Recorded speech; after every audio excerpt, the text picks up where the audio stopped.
been saying that we are good friends. We are not good friends. Clarify. Avi has been saying that we are good friends. We are not good friends. I think I got in contact with her that day. So that was about 3 weeks ago. I have spoken to Avi 2 times since then. So, what I'm here making this video about is to confront any rumors that she has put out, or you know, I've seen a few videos and a few interviews that she's done with you know, writers and stuff, and I just want to clarify. Avi has been saying that we are good friends. We are not good friends. Avi has been saying we know each other. We do not know each other. Namanya dicatut Avi Nihaya, Catherine Olek angkat bicara. Untung zaman sekarang gampang klarifikasi.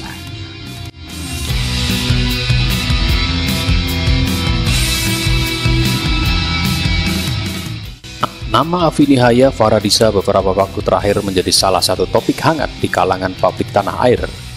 Awal naik daunnya perempuan berusia 18 tahun ini adalah karena tulisannya yang berjudul Warisan.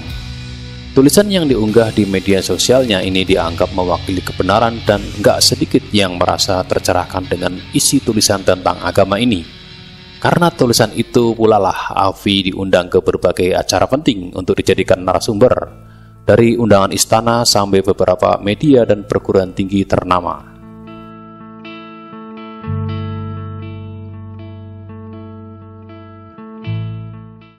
Di tengah popularitasnya tersebut, Avi harus menelan pahit pahit. Pasalnya, beberapa tulisan yang diunggah melalui media sosialnya itu terbukti merupakan tulisan orang lain. Meski sempat menolak tuduhan plagiasi, akhirnya Avi mengakui kalau tulisannya berjudul Belas Kasih Dalam Agama Kita bukanlah murni hasil bikinannya. Tak ayal Avi karena plagiasi yang ia lakukan ini membuat Avi menjadi bahan bulian netizen.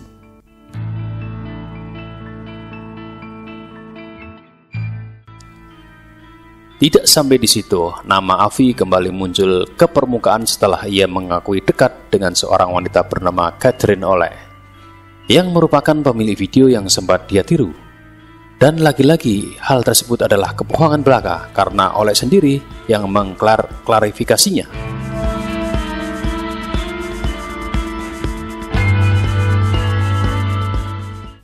Kejadian ini bermula saat Avi mengaku kalau dia berhubungan baik dengan Olek, wanita pemilik video yang ia tiru. Beberapa hari lalu, sebuah media online tanah air CNN Indonesia menerbitkan sebuah berita berjudul Avi Nihaya Faradisa, bullying bentuk apapun tak sehat. Berita tersebut merupakan hasil wawancara langsung dengan Avi. Dalam berita tersebut dijelaskan bahwa Avi merasa tertekan dan terganggu psikologisnya karena cyberbullying yang ia terima. Avi dalam wawancaranya juga mengingatkan publik agar tidak percaya 100% soal berita tentang dirinya di luar sana. Ia mengaku bahwa lebih 50% berita tersebut tidak benar.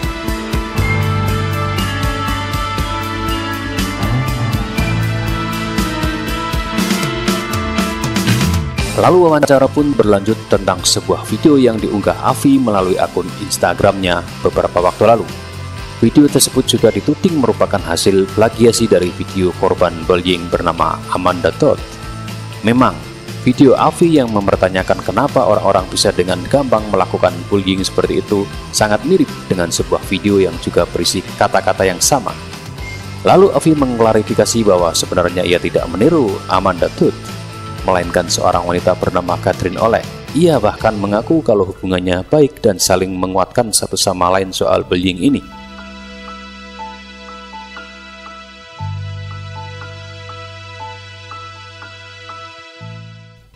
Malah ia merasa senang saya mengomentari videonya. Saya dan dia bahkan sering chatting dan menguatkan satu sama lain, sebagaimana dilansir CNN. Avi menuturkan dirinya juga sudah berkomunikasi dengan Olek dan bahkan berencana membuat video bersama tentang kampanye anti-bullying dalam waktu dekat.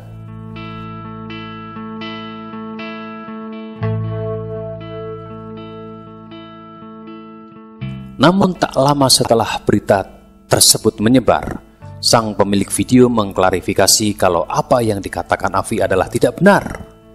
Dari pengakuannya ke media itulah drama tentang Afi ini terjadi kembali. Entah dari mana mulainya, Catherine oleh nama yang dicatut oleh Afi tersebut mengklarifikasi kalau apa yang dikatakan oleh Afi nggak semuanya benar. Di sebuah akun Instagram yang menuliskan pemberitaan tentang Afi yang mengaku meniru video dari Oleh tersebut, langsung diklarifikasi oleh Oleh sendiri melalui akun Instagram @xcatglow.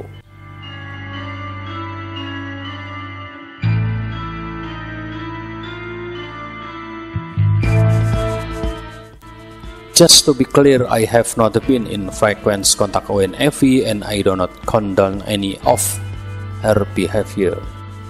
Biar jelas, saya tidak melakukan kontak secara intensif dengan Afi dan saya tidak memberi izin atas apa yang ia lakukan.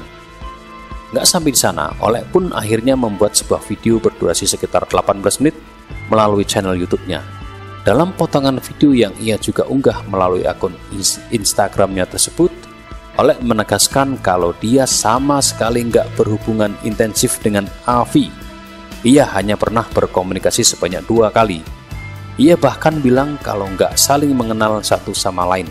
Ia hanya ikut prihatin dengan cyberbullying yang diterima Afi atas videonya yang meniru Oleh tersebut.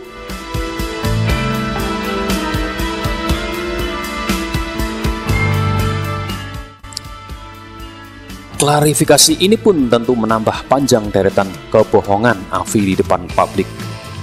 Klarifikasi dari Oleh ini tentu saja menjadi semacam bumerang bagi Afi. Niat awalnya yang ingin mengklarifikasi bahwa video tersebut ia tiru dari Oleh dan hubungannya dengan wanita tersebut ternyata baik dan bahkan bisa dibilang dekat karena saling menguatkan satu sama lain, ternyata dibantah secara langsung oleh Oleh sendiri. Ia merasa tidak berteman dengan Afi, bahkan tidak mengenal satu sama lain. Mereka hanya pernah berkomunikasi 2 kali dan itu pun hanya sebatas membahas tentang video yang ia plagiasi.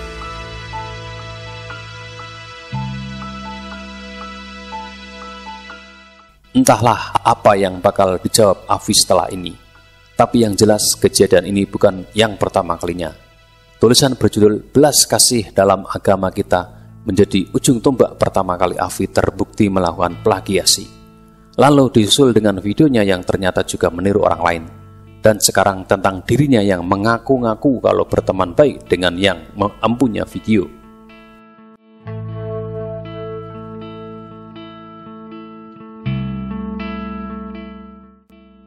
Meski dunia kita saat ini emang rawan hoax, tapi ternyata positifnya, zaman sekarang cukup mudah juga menguak atau mengecek kebohongan seseorang.